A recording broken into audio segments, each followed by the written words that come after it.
आज से हम लोग ओम स्तुति प्रारंभ कर रहे हैं। ओम स्तुति यजुर्वेद का 40वां अध्याय है, अंतिम अध्याय है। लोक में यह वेद का अंतिम अध्याय वेदांत के मूल के रूप में प्रचलित है, विख्यात है। इसे थोड़े से परिवर्तनों के साथ ईशोपनिषद या ईशावास्य उपनिषद के नाम से भी पढ़ा जाता है।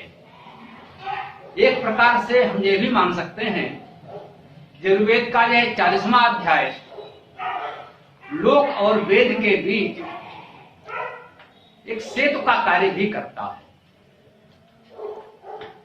लोक में जो लोग थोड़ा उच्च स्तर को पाने का प्रयास करते हैं तो उपनिषदों तक की चर्चा कर लेते हैं, वेद से तो दूर हैं, परंतु कुछ लोग ही सही, 1% लोग ही सही उपनिषद की बात करते हैं। उपनिषदों में पहला उपनिषद ईशोपनिषद या ईशावास्योपनिषद ही कहा जाता है और ये उपनिषद के प्रवचनकर्ता भी मानते हैं कि ईशोपनिषद मंत्र भाग की रचना होने के कारण अर्थात मूल वेद का भाग होने के कारण सर्वाधिक महत्वपूर्ण है। अतः उपनिषदों में इसको प्रथम स्थान प्राप्त है। वेद का अंतिम अध्याय और उपनिषदों में प्रथम ईशोपनिषद, ईशावास्योपनिषद। आज से हम इसकी चर्चा प्रारंभ करेंगे, परंतु हम यजुर्वेद का अंतिम अध्याय 40वां अध्याय करेंगे।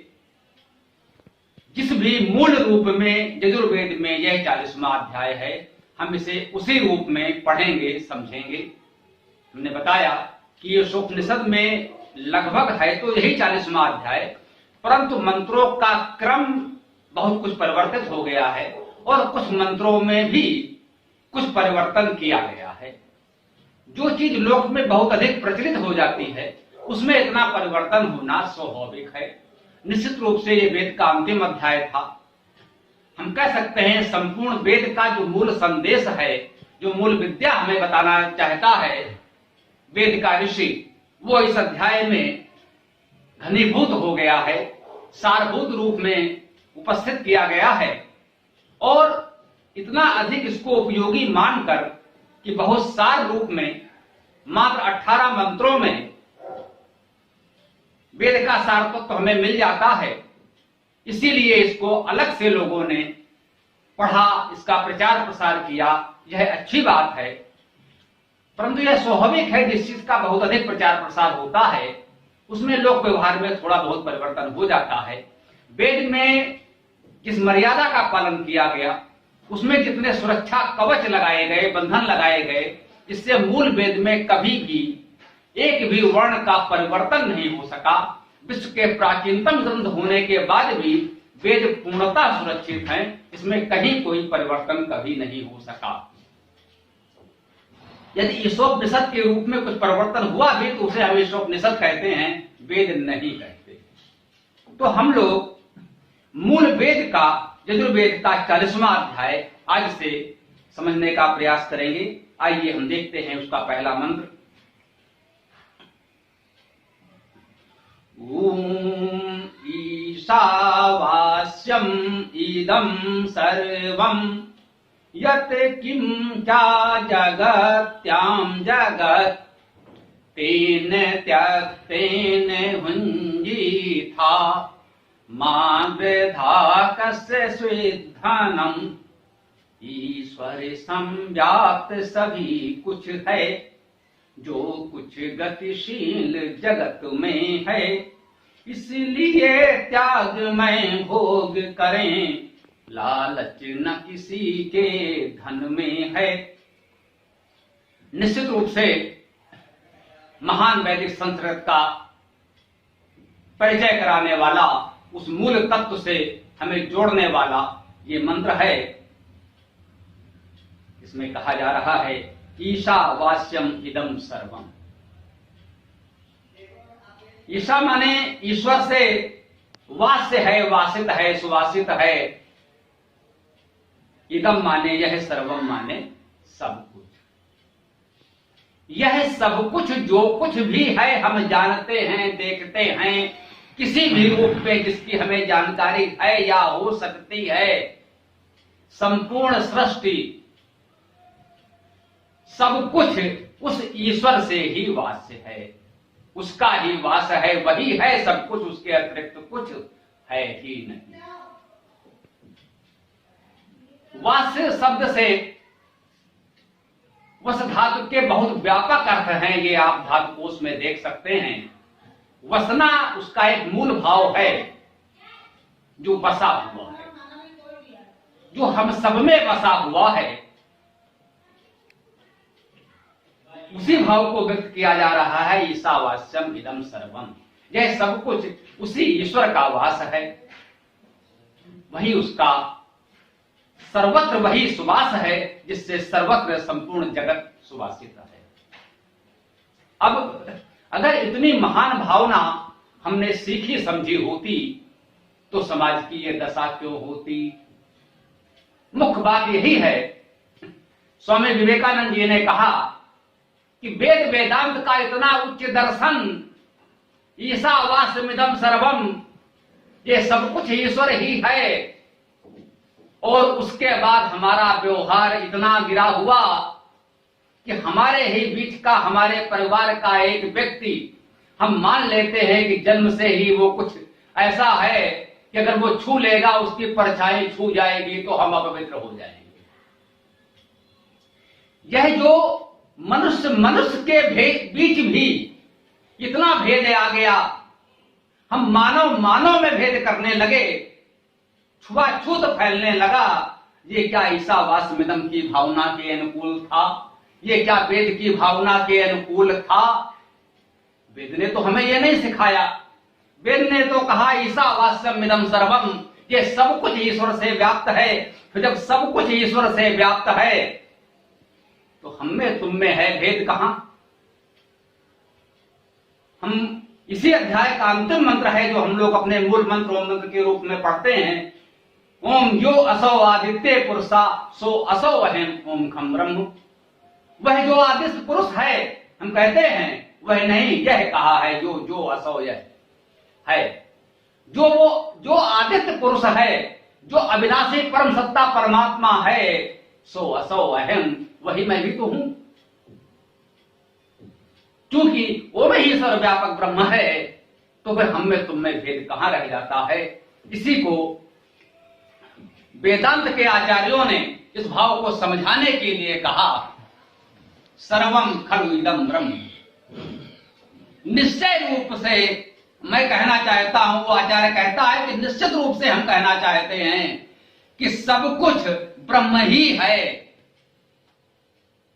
एको ब्रह्म द्वितीयो नास्ति, वह एक ब्रह्म ही सर्वत्र व्याप्त है, दूसरा कुछ है ही नहीं। सब कुछ ब्रह्म ही है और कुछ है ही नहीं। तो भाई इसको इसने अनुभूत की, एक और शब्द दिया, अहम ब्रह्मास्मि। जब वही सब कुछ है, सर्वत्र वही व्याप्त है, उसके अलावा कुछ है ही नहीं, तो इसका निष्कर्ष निकला अहम ब्रह्मास्मि, मैं ब्रह्म हूं। गणती रूप से समझाया जा रहा है, ईशावास्यमिदं सर्वम, सब कुछ ईश्वर से व्याप्त है। जब सब कुछ ईश्वर ही है तो सर्वम खलविदं ब्रह्म, सब कुछ ब्रह्म ही है। जब सब कुछ ब्रह्म है तो एको ब्रह्म द्वितीयो नास्ति, फिर तो सब कुछ में जब एक ही ब्रह्म ही है तो दूसरा कुछ हो ही नहीं सकता। तो अगर सब कुछ वही है तो मैं भी ब्रह्म हूं, अहम ब्रह्मास्मि, मैं ब्रह्म हूं। बोले अच्छा, आप तो ब्रह्म हो तो फिर हम? अरे बोले भाई तत्त्वमसि, तुम भी वही हो। कि जब सब कुछ ईश्वर ही है तो सब कुछ सर्वत्र वही है, वही मैं भी हूं, वही तुम भी हो। जिस वेद वेदांत ने हमको ये उच्च दर्शन सिखाया था, उस वेद की धरा पर इस भारत भूमि में इतनी नीचता लोगों के मनों में कहां से आ गई कि अब मनुष्य मनुष्य के बीच इतना भेद करने लगे कि एक को छूने से दूसरा अपवित्र होने लगा। अगर ये वेद का उच्च दर्शन हमारे समाज में व्याप्त होता तो दूसरे को नीच समझने वाली नीचता ये तथाकथित उच्च लोगों में नहीं आती। ये जो स्वयं को उच्च समझते हैं ये उनकी नीचता है, स्वयं को उच्च समझने वालों की नीचता है, जो अपने जैसे दूसरे मनुष्य को वो अपने से छोटा मानने की मूर्खता और धूर्तता कर रहे हैं। यदि वो नहीं जानते तो उनकी मूर्खता है, और जानबूझकर कर रहे हैं तो ये उनकी धूर्तता है। हमने इस एक तत्व को समझने का प्रयास किया, ईशावास्यमिदं सर्वम। जब सब कुछ ईश्वरमय है तो फिर हम में तुम में है भेद कहां? ऐसा नहीं है। कैसे है? जयशंकर प्रसाद ने कामायनी का प्रारंभ यहीं से किया। नीचे जल था, ऊपर हिम था, एक तरल था, एक सघन, एक तत्व की ही प्रधानता, कहो उसे जड़ या चेतन। तत्व तो एक ही है, ऊपर है तो हिम है, बर्फ है, शीतल है, नीचे प्रवाहमान है तो जल है। क्या दोनों अलग हैं? जो नहीं जानता उसको देखने में लग सकता है भाई ये तो हिम है और ये जल है, ये वाष्प है। जो जानता है वो कह सकता है भैया ये एक ही हैं, ये एक ही के विविध रूप हैं। मूल तत्व तो एक ही है, वही हिम है, वही जल है, वही वाष्प है। तो सृष्टि में जो नाना रूपमयी सत्ता हमको दिखती है, ने कहा कहो उसे जड़ या चेतन। उसे जड़ कहो या चेतन कहो। बर्फ है, स्थिर है तो कह लो जड़ है, जल प्रवाहमान है तो कह लो चेतन है, गतिशील है। नहीं भाई, वो मूलता एक ही है, उसमें जड़ और चेतन का भी भेद नहीं है। वही सत्ता है, कहीं हमको जड़ प्रतीत होती है, कहीं चेतन प्रतीत होती है। ये हमारे बुद्धि का भ्रम है। मूलता वो एक ही है, भ्रमित हम हैं, वो विविध रूपों में व्यक्त हो रहा है। एको हम बहुश्याम, एक सूत्र ये भी वेदांत ने बताया कि वह एक था, उसने सोचा मैं बहुत रूपों में व्यक्त हो जाऊं। वेद कहता है, हम लोगों ने वेदांत में भी कई बार पढ़ा है, हम लोग पाठ करते हैं तो आता है कि उसका 3 पाद अर्थात अधिकांश भाग विशुद्ध उस चेतन सत्ता के रूप में, दिव्यता में, दिव्य स्वरूप में अवस्थित है। केवल 1 पाद अर्थात उसका छोटा अंश इस सृष्टि के रूप में व्यक्त होता है। इस सृष्टि में जितना हमें विस्तार दिखता है वह उसका बहुत छोटा सा अंश है, उसका बड़ा अंश तो दिव्य स्वरूप में अवस्थित है। कबीरदास ने कहा इसको कैसे समझा जाए, हमें तो बहुत भेद दिखता है। लोगों ने कहा भाई महात्मा जी हमें भेद जो दिखता है ये कैसे है, हम अलग अलग दिखते हैं तो क्यों?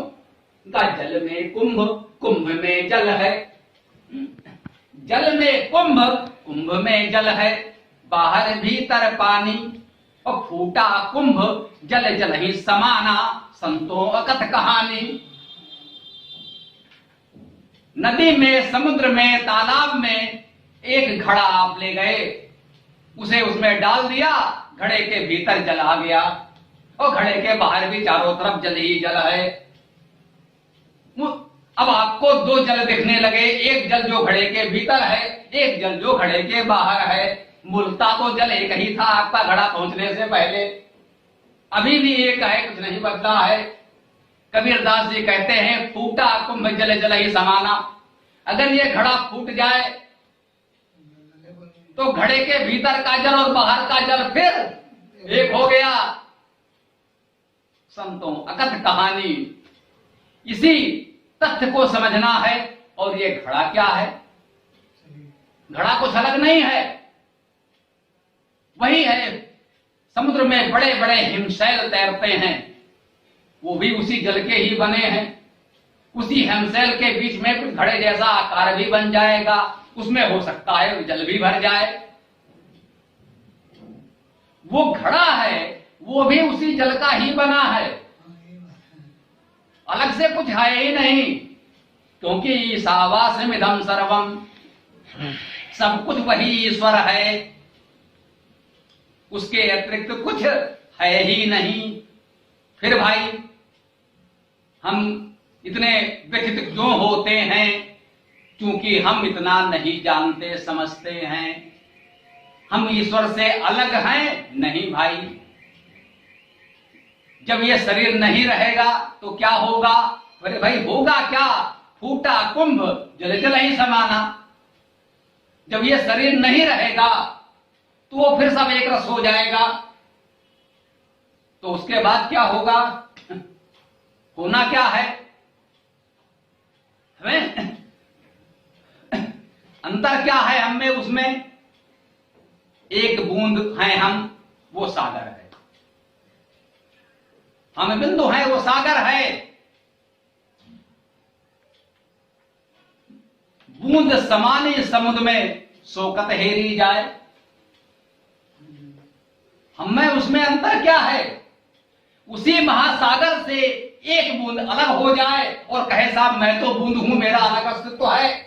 हाँ भाई, थोड़ी देर के लिए अगर सागर से अलग बूंद है तो उसका अलग अस्तित्व है, और अगर ये भ्रम मिट जाए, वो बूंद पुनः उसी समुद्र में गिर जाए, तो क्या होगा? बूंद समाने समुद्र में शोकत हेरी जाए। क्या उस बूंद को दोबारा समुद्र में खोजकर अलग किया जा सकता है? दोबारा निकाला जा सकता है? नहीं भाई। उस समुद्र से ऐसी अनेक बूंदें निकाली जा सकती हैं, परंतु वही बूंद दोबारा नहीं खोजी जा सकती, अर्थात पुनर्जन्म संभव नहीं है। अब पुनर्जन्म होगा तो किसका होगा? फूटा कुंभ जल जल ही समाना संतो अकत कहानी। और बूंद समाने समुद्र में सो कत हेरी जाए, तो पुनर्जन्म किसका होगा? केवल मूर्खों का हो सकता है, किसी समझदार का पुनर्जन्म नहीं हो सकता। जो मूर्ख हैं वो इस भ्रम में जी सकते हैं कि पुनर्जन्म है। जो इस बार अच्छा हो गया वो पूर्व जन्म के कर्मों के फल, और जो बुरा हो गया वो कुछ गलती हो गई होगी। यही आ गई कि बूंद समाने समुद्र में शोकत हेरी जाए, पुनर्जन्म संभव ही नहीं है, क्योंकि ईशावास्यमिदं सर्वम। जब सब कुछ वो ईश्वर ही है तो उससे अलग क्या होगा? किसका पुनर्जन्म होगा? कुछ संभव नहीं है। आइए आगे देखते हैं।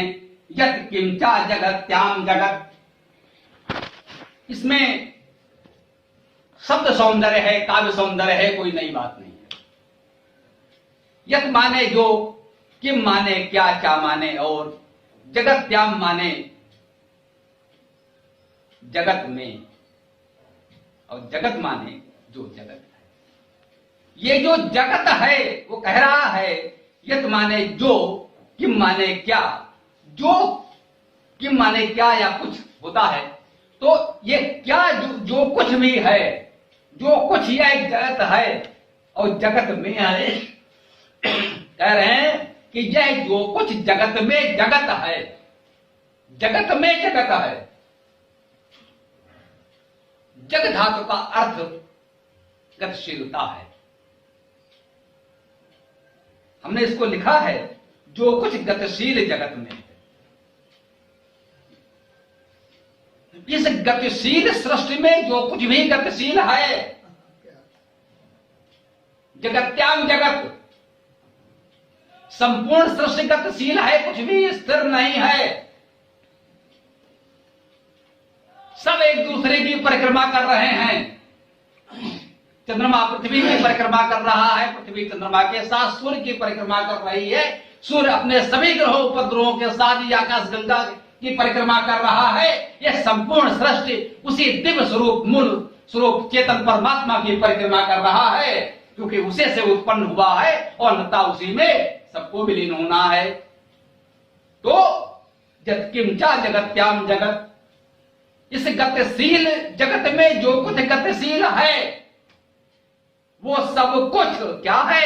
ईशावास्यम इदम सर्वम, वो सब कुछ वही एक परमात्मा ही है, वही ईश्वर है, इसके अतिरिक्त और कुछ है ही नहीं। तो इतना सब कुछ यदि हमारी समझ में आ जाए तो क्या करें? जो नहीं समझते वो तो जो कुछ कर रहे हैं सो कर रहे हैं, यदि ये हमारी समझ में आ जाए तो हम क्या करें? हमने देखा है वेद की शैली अंत में बताता है उसका निष्कर्ष मंत्र के अंतिम भाग में। तो क्या करो? तेन त्यक्तेन भुंजी था। तो भाई इसको समझ लो और इस जानकारी के द्वारा अपना जीवन चलाओ। कैसे? त्यक्तेन भुंजी था, त्याग द्वारा भोग करो, त्याग द्वारा भोग करो। भोग तो करो, त्यक्तेन माने त्याग द्वारा, भुंजी था माने भोग करो, त्याग द्वारा भोग करो। ये त्याग द्वारा भोग कैसे होगा? अब हम संसार में हैं, इस जीवन यात्रा के लिए कुछ संसाधनों की आवश्यकता होती है। हाँ, होती है। एक तत्व हमने समझ लिया कि मूल स्वरूप में दिव्य चेतन सत्ता परमात्मा एक ही है और उसका अधिकतम भाग तो मूल दिव्य स्वरूप में सुरक्षित है। उसका एक अंश इस नाना रूपमयी सृष्टि के रूप में व्यक्त होता है। वो उसका दिव्य स्वरूप अव्यक्त है और ये जो दृश्यमान जगत है वो व्यक्त है। हम भी व्यक्त हैं, इसलिए हम व्यक्ति हैं। हम उसी की अभिव्यक्ति हैं, इसीलिए हम व्यक्ति हैं। उसका व्यक्त स्वरूप होने के कारण ही तो हम व्यक्ति कहे जाते हैं। ये उसकी अभिव्यक्ति हैं हम। इसको ध्यान में रखिए। अब जगत नाना रूप में है, व्यवहारिक दृष्टि हम आप अलग हैं। मूल तत्व के रूप में जल, हिम और वाष्प एक ही है, लेकिन लोक व्यवहार में उसके विविध रूप हमको दिखते हैं और उसके अलग अलग उपयोग भी हैं, हम जानते हैं। इसमें भी कोई संदेह नहीं है। अब आइए, अब ये समझ में आएगा त्यक्तेन भुंजी था, है तो सब कुछ वही, लेकिन वो विविध रूपों में है। व्यवहारिक दृष्टि से लोक में हम सब अलग अलग भी हैं। हम यात्रा पर भी जाते हैं तो गाड़ी में अपनी स्थान सुरक्षित कर लेते हैं। जितनी देर यात्रा करते हैं भाई ये स्थान तो मेरा है, इस पर दूसरा आएगा तो फिर ठीक नहीं लगता। उतनी देर तो हम किसी को उस पर बैठने नहीं देना चाहते, भाई ये तो स्थान मेरा है, हमने इसे आरक्षित कर लिया क्योंकि इस लंबी यात्रा के लिए मुझे उस स्थान की आवश्यकता है, ये उचित है।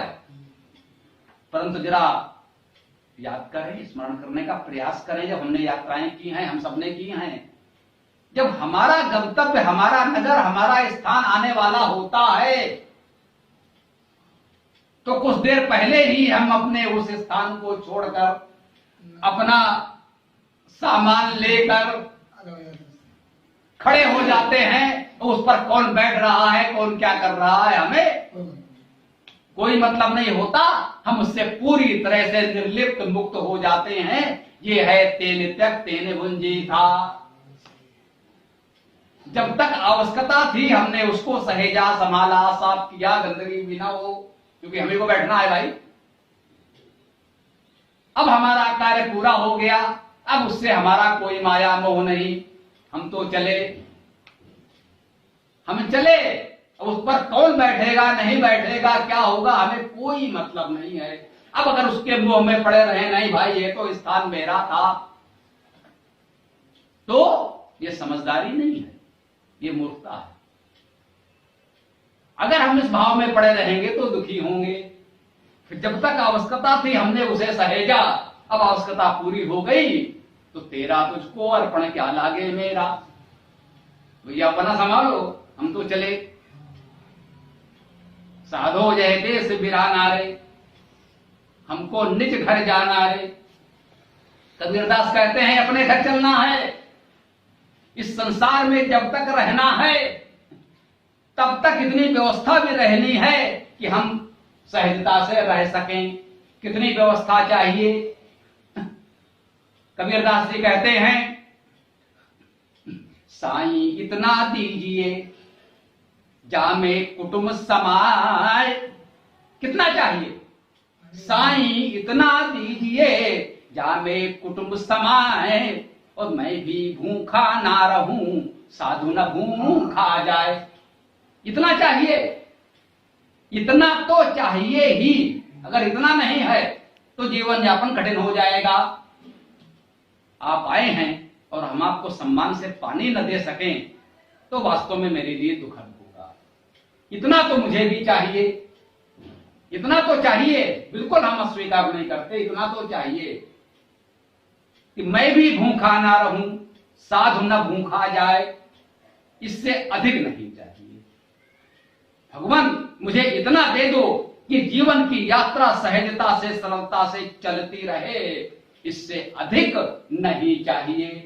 ये है तेने त्यक्तेने भुंजी था। आवश्यकता के अनुसार तो चाहिए। हम लोगों ने पहले अपने सूक्त में कई बार ये प्रसंग आए, यजन के और हवन के। हमने यही कहा, हवन क्या है? हु दाने दाना दानयोचा, देना और आदान प्रदान करना। हमने बराबर बताया कि क्षमता के अनुसार दीजिए और आवश्यकता के अनुसार ले लीजिए। यही वैदिक संस्कृति है।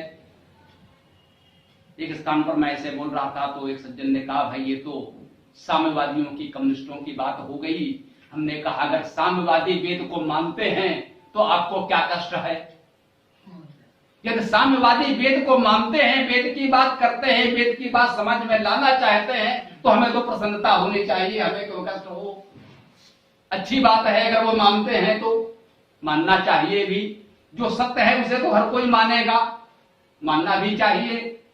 तो क्षमता के अनुसार दीजिए और आवश्यकता के अनुसार लीजिए। न्यूनतम आवश्यकता पूरी होनी चाहिए प्रत्येक व्यक्ति की, यह आवश्यक है। अन्यथा तेन त्यक्तेन भुंजी था कैसे होगा? जिसके पास कुछ है ही नहीं वो क्या त्याग करेगा और क्या भोग करेगा? त्याग करने के लिए कुछ हमारे पास होना तो चाहिए, हैं? तब तो हम त्याग करेंगे, तब तो बचे हुए का भोग करेंगे। अगर हमारे पास कुछ है ही नहीं तो क्या त्याग करें और क्या भोग करें? तो एक न्यूनतम आवश्यकता का सिद्धांत हमने दिया मानव विकासवाद के सिद्धांत में कि न्यूनतम आवश्यकता तो सभी की पूरी होनी चाहिए। यह समाज का दायित्व है। जो समाज इस दायित्व का निर्वाह नहीं करता उसका पतन होना ही है, होना ही चाहिए। यह भोगवादी संस्कृति है कि जो कुछ मेरा है वो मेरा है। सड़ रहा अन्न जिनके गोदामों में रखा, सड़ रहा अन्न जिनके गोदामों में रखा, वे सूख रही फसलों का प्राण करेंगे क्या? जिनके पैरों में कभी विवाही फटी नहीं, वे तड़प रहे औरों की पीड़ा क्या जाने। तो हमें इससे तो बाहर निकलना पड़ेगा और जो नहीं निकल पा रहे हैं उन्हें निकालना पड़ेगा। जैसे भी होगा निकालना पड़ेगा, उन्हें समझाना पड़ेगा, उन्हें रास्ते पर लाना पड़ेगा। इतना तो हमें करना ही पड़ेगा। ये हमें देखना है कि न्यूनतम आवश्यकता सभी की पूरी हो और जिनके पास उससे बहुत अधिक है वो त्याग की भावना रखें। तेन त्यक्तेन भुंजी था, त्याग पूर्वक भोग करें, आवश्यकता के अनुसार ले लें। जो शेष बचे वो समाज के उन लोगों के लिए लगा दें जिनके पास उतना भी नहीं है। उस धन के मालिक नहीं माली बने, मालिक नहीं माली बने। अंतर क्या हुआ? हमारे धातु के सिद्धांत के अनुसार तो दोनों में धातु एक ही है। जो माल है आपके पास बहुत माल है, आप उस माल के माली बन जाइए, उस माल के मालिक मत बनिए। व्याकरण के अनुसार धातुज अर्थ के सिद्धांत के अनुसार माली और मालिक का अर्थ शब्द सा एक ही है, कोई अंतर नहीं। लेकिन लोक व्यवहार में लोग अलग अर्थों में इसका प्रयोग कर रहे हैं, इसलिए हम कह रहे हैं कि समझ लें, उस माल के माली बनो, मालिक मत बनो। वो माल तो तुम्हारा ही है, तुम्हें माली हो। माली का अर्थ वही है जिसके पास वो माल है, जो उस माल से युक्त है, वही माली है, और वही अर्थ मालिक का भी है। तो जिसके पास माल है उसका ये दायित्व है, तेन त्यक्तेन भुंजी था, उसका त्याग पूर्वक भोग करो। अनाज को सड़ने मत दो, जिन्हें आवश्यकता है उन तक पहुंचा दो। ये आपका दायित्व है, आपका कर्तव्य है। नहीं करोगे तो यह प्रकृति देख रही है, फिर कुछ ना कुछ होगा। क्यों डर लग रहा है श्रीमंतों को आज? क्योंकि वो जो दबे कुचले लोग हैं सदियों से आज उठ खड़े हो रहे हैं। आज सिंहासन डोल रहा है, श्रीमंतों को लग रहा है क्या होगा, याचना नहीं अवरण होगा, संघर्ष बड़ा भीषण होगा। सुन लो जय कोलाहल, ढह जाएंगे सब राजमहल, ढह जाएंगे सब राजमहल। महाभारत युद्ध से पूर्व कृष्ण ने शांति के बहुत प्रयास किए, सबको समझाया, नहीं समझ में आया तो कृष्ण ने वही कह दिया। जब समझौता वार्ता अंतिम रूप से टूट गई तो बोले तो फिर अब महासंग्राम होगा ही, और उसमें सब मारे जाओगे। तय समझो, जो कह रहे हैं सोच्याग्रम नयोदासाम बिना युद्धेन के सब, सत्ता के मद में चूर अहंकारी राजसी तेवर ने कह दिया, हे केशव, युद्ध के बिना तो मैं सुई के नोक के बराबर भूमि भी नहीं दूंगा। तो केशव ने कह दिया तो फिर सब मारे जाओगे, फिर उसमें कोई नहीं बचेगा। जिनके अंदर वो स्थिति है कि सब कुछ केवल मेरे लिए है, सुई के नोक के बराबर भूमि किसी और को नहीं दूंगा, तो समझो ये प्रकृति का संदेश है, तो सब मारे जाओगे। तेन त्यक्तेन भुंजी था, इस तथ्य को अपना लो तो महाप्रलय टल सकती है। जब उसकी समझ में आ गया होता तेन त्यक्तेन भुंजी था, तो ये महायुद्ध नहीं होता, ये महाविनाश नहीं होता, ये महाविलाप नहीं होता। लेकिन नहीं समझे तो परिणाम सामने है। तो समय से समझ लें तो अच्छा है। मां गृधा कस्य शुद्धम। हाँ, उसी को और स्पष्ट करने का प्रयास कर रहा है, हमसे भी कह रहा है। मां माने मत नहीं, गृधा माने लालच करो, हिंसा करो। गृध धातु है, हिंसार्थक भी है और लोभ या लालच के अर्थ में भी है। गृध गीध कहते हैं, गृध है पक्षी होता है, हिंसक होता है, बड़ा शक्तिशाली भी होता है। मां गृधा, हिंसक मत बनो, लालच मत करो। कस्य शुद्ध धनम, किसी के भी धन, किसी के धन के प्रति लालच मत करो। एक सीमा और बता दी, केवल उसको स्पष्ट किया है, कोई नई बात नहीं कही जा रही है। थोड़ा सा समझाया जा रहा है कि भाई अगर नहीं समझ में आ रहा है तो इसे ऐसे समझ लो। तेन त्यक्तेन भुंजी था, त्याग पूर्वक भोग करो, किसी अन्य के धन का लालच मत करो। धन का अर्थ अर्जन करना है, धन धातु का अर्थ है अर्जन करना। किसी और का जो अर्जन है उस पर लालच मत करो। जो किसी और ने कमाया है उसे छीनने झपटने का प्रयास मत करो। गीध जैसे झपट्टा मारकर छीन लेता है, वो गृध है। खून से जो सींच कर अपने उगाते, अन्न का दाना उन्हें मिलता नहीं है। तो जमींदार साहब की कोठी में चला जाता है, क्यों चला जाता है भाई? तो दूसरे के अर्जन पर लालच मत करो। खून से जो सींच कर अपने उगाते, अन्न का दाना उन्हें मिलता नहीं है। जो तुम्हारे फैसलों के वस्त्र बुनते, जो तुम्हारे फैसलों के वस्त्र बुनते स्वयं मर जाते, कफन मिलता नहीं है। खून से जो सींच कर अपने उगाते, अन्न का दाना उन्हें मिलता नहीं है। ये उनका श्रम है, उनका सृजन है, उनका अर्जन है। और उनके अर्जन को अगर तुम अपने गोदामों में बंद कर रहे हो तो ये जो गिद्ध दृष्टि है, छीन कर झपट्टा मार लेने के, इकट्ठा कर लेने की दृष्टि है, इसे छोड़ दो। मां गृधा कस्य सुधनम, दूसरे के सृजन को, दूसरे के अर्जन को, दूसरे के परिश्रम को अपने गोदाम में भरने का प्रयास मत करो। मैं बराबर कहता हूं, अपनी कमाई खाओ। प्रयास करो अपनी कमाई खाएं। अगर दूसरे की कमाई खाएंगे तो सुखी नहीं रहेंगे।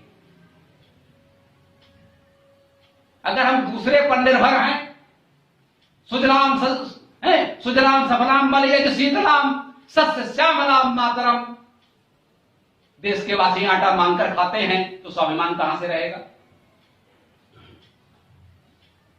47 के कश्मीर युद्ध में, 65 के युद्ध में, 71 के युद्ध में अमेरिका, यूरोप जैसे देश हमको धमकी देते थे, भैया सेना पीछे हटाओ वरना हम गेहूं बंद कर देंगे। तब मुझसे हमारे किसी बड़े बुजुर्ग ने कहा था, हम युवा थे, कि स्थिति यही है कि सुजलाम सुफलाम सस्य श्यामलाम देश के वासी आटा मांगकर खाते हैं तो स्वाभिमान कहां से आएगा। मांगे घटत रहीम पद। हमारे अब्दुल रहीम खान खाना कहते हैं, मांगे घटत रहीम पद कि तो करो बड़ी काम, 3 पगी वसुधा करी तऊ पावन नाम। जिसने पूरी पृथ्वी को 3 पग में नाप दिया उसको लोग बौना कहते हैं। वो बौना है, वो विराट पुरुष जिसने पूरी पृथ्वी को 3 पग में नाप दिया, उसे हम आज तक बौना कहते हैं। क्यों कहते हैं? क्योंकि वो दूसरे के दरवाजे 3 पग भूमि मांगने गया था। जब आप किसी दूसरे के द्वार पर 3 पग भूमि मांगने गए हैं, उसके बाद आपने पूरी पृथ्वी 3 पग में नाप दी होगी। इस पराक्रम के बाद भी आज तक हम आपको बौना कहते हैं। वामन अवतार है, उस बौनापन उतर आया था आपके अंदर, इसलिए उसे वामन अवतार कहते हैं। आप मांगने गए थे। कहते हैं जो पौराणिक कथा है, इससे प्रेरणा लेनी चाहिए। ये बातें शब्दशः सत्य नहीं है, लेकिन ये प्रेरणाप्रद हैं। जब उसने उसका पूरा राज्य, पूरी पृथ्वी 3 पग में नाप दी, उसने कहा महाराज आप, बोले अब हम ही बचे हैं, आप मांगने आए थे और हमने दे दिया है, भैया हमको भी ले लो, लेकिन मैं अपने वचन से पीछे नहीं हटूंगा। वो राजा बलि, दानवेंद्रो महाबली, वो दानवों का राजा था, महान दानी था, महान वीर था। उस दानवराज ने कहा कोई बात नहीं, एक भिक्षुक आया था मांगने, हम उसे निराश नहीं जाने देंगे। मां भूत परिवाद नवा उतारा, मेरी ये बदनामी न हो कि कोई मांगने आया था, उसने जो मांगा वो हम नहीं दे पाए। अगर मांगा है तो मिलेगा। ये शरीर भी ले लो, जैसे तुम्हारे संतोष हो, तुम्हें संतुष्ट होना चाहिए। तब कहते हैं उस बौने ने, उस बामन ने कहा, वाकई जैसा तुम्हारे बारे में सुना था, तुम वैसे ही दानी हो, वैसे ही महात्मा हो, उतने ही महान हो जितना तुम्हारे बारे में सुना था, संभवतः उससे भी कुछ अधिक महान हो। ये तो मैं तुम्हारी परीक्षा के लिए आया था। अब बोलो महाराज, हे महात्मन, हे महान दानी, अब बोलो तुम क्या मांगना चाहते हो। मेरे पास वो दिव्यता है, वो दिव्य शक्ति है, हम तुम्हें दे सकते हैं। बलि मुस्कुराए, बोले ऐ बौने, तू मुझे क्या देगा? मांगू क्या भीख भिखारी से? तू कुछ मेरे द्वार पर मांगने आया था, ए भिखारी, ऐ भिखमंगे, तुझसे मैं क्या मांगू, चल निकल ले। बोले नहीं, हम प्रसन्न हैं, आपने बहुत बड़ा महानता का परिचय दिया है, मेरा भी कर्तव्य बनता है कुछ रिटर्न गिफ्ट देने का फैशन है। आपने इतना दिया है तो कुछ हम भी देना चाहते हैं। तो भाई जरा देखो, महाराज बलि कह रहे हैं कि मांगू क्या भीख भिखारी से। इस भिखारी से हम और क्या भीख मांगे? नहीं मांगते जाओ। उनका नहीं भाई, आपने बहुत कुछ दिया है तो कुछ हम भी देना चाहते हैं, बताओ क्या दे सकते हैं। बोले तू क्या देगा? एक भिखारी आया है, मेरे द्वार पर भिक्षा मांगने आया है, तो ऐसा कर ही द्वार पर खड़ा रहे, द्वारपाल बन जा। तू मुझे और क्या देगा? हमने जो कुछ अर्जित किया है अपने पराक्रम से अर्जित किया है, अपने सत्कर्मों से अर्जित किया है,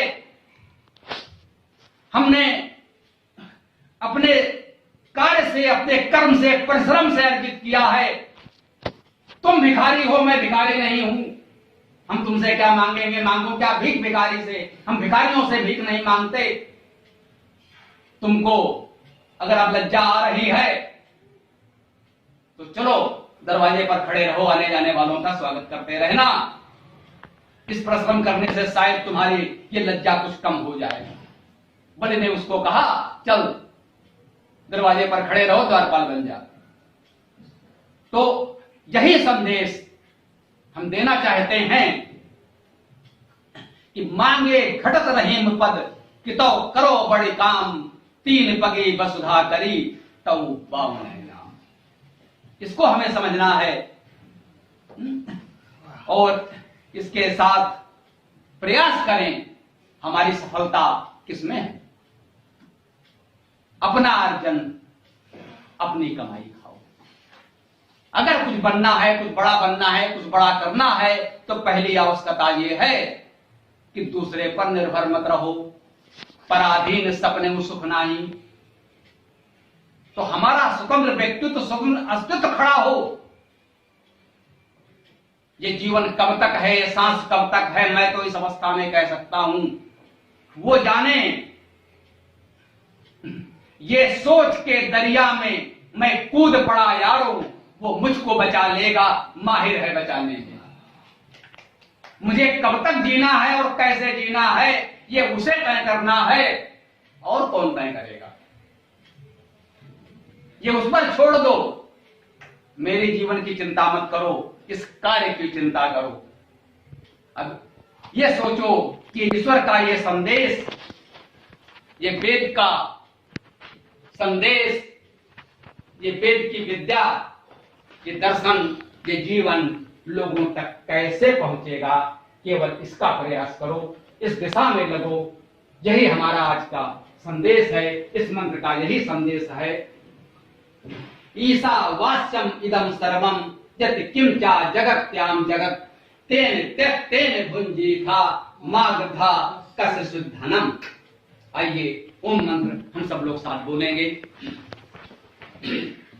ओम यो आसो आदित्य पुरुषः सो आसो अहम्। ओम हम ब्रह्म